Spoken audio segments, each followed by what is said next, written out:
ರೇಣುಕಾಸ್ವಾಮಿ ಕೊಲೆ ಪ್ರಕರಣದಲ್ಲಿ ಅರೆಸ್ಟ್ ಆಗಿರೋ ನಟ ದರ್ಶನ್ ಬಗ್ಗೆ ಮಾಡಿದ ಟ್ವೀಟ್ ಅನ್ನ ಶೇರ್ ಮಾಡಿಕೊಂಡು ಸುದ್ದಿಯಾಗಿದ್ದ ನಟಿ ರಮ್ಯಾ ಈಗ ಮತ್ತೊಮ್ಮೆ ಸುದೀರ್ಘವಾದ ಪೋಸ್ಟ್ ಶೇರ್ ಮಾಡಿದ್ದು ಕಾನೂನಿಗಿಂತ ಯಾರೂ ದೊಡ್ಡವರಲ್ಲ ಅಂತ ಹೇಳಿದ್ದಾರೆ.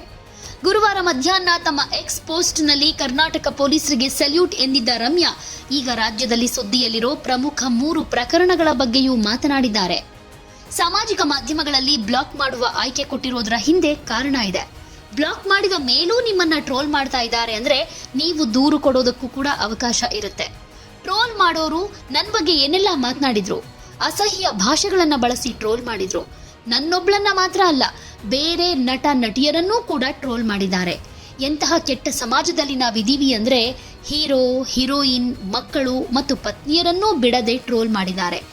ದೇಶದ ಕಾನೂನು ಪಾಲಿಸುವ ವ್ಯಕ್ತಿಯಾಗಿ ನಾನು ಇವರ ವಿರುದ್ಧ ಕೇಸ್ ದಾಖಲು ಮಾಡಿದ್ದೇನೆ.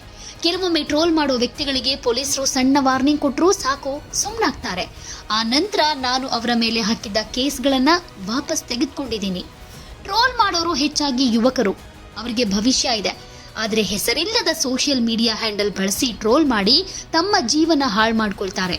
ಕಾನೂನಿಗಿಂತ ಯಾರೂ ದೊಡ್ಡವರಲ್ಲ, ಯಾರಿಗೂ ಕೂಡ ಕಾನೂನು ಕೈಗೆತ್ಕೊಳ್ಳೋ ಅಧಿಕಾರ ಇಲ್ಲ.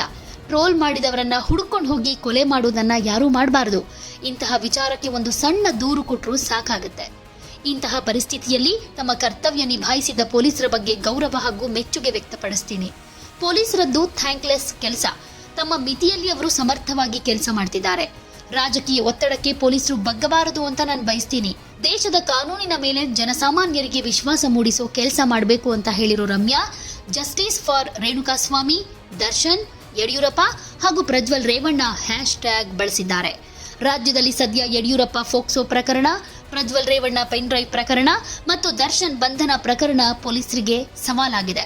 ರಾಜಕೀಯ ಒತ್ತಡದ ನಡುವೆ ಜನಸಾಮಾನ್ಯರಿಗೆ ನ್ಯಾಯ ಕೊಡಿಸೋದು ಪೊಲೀಸರಿಗೂ ಕೂಡ ಸವಾಲಾಗಿದೆ.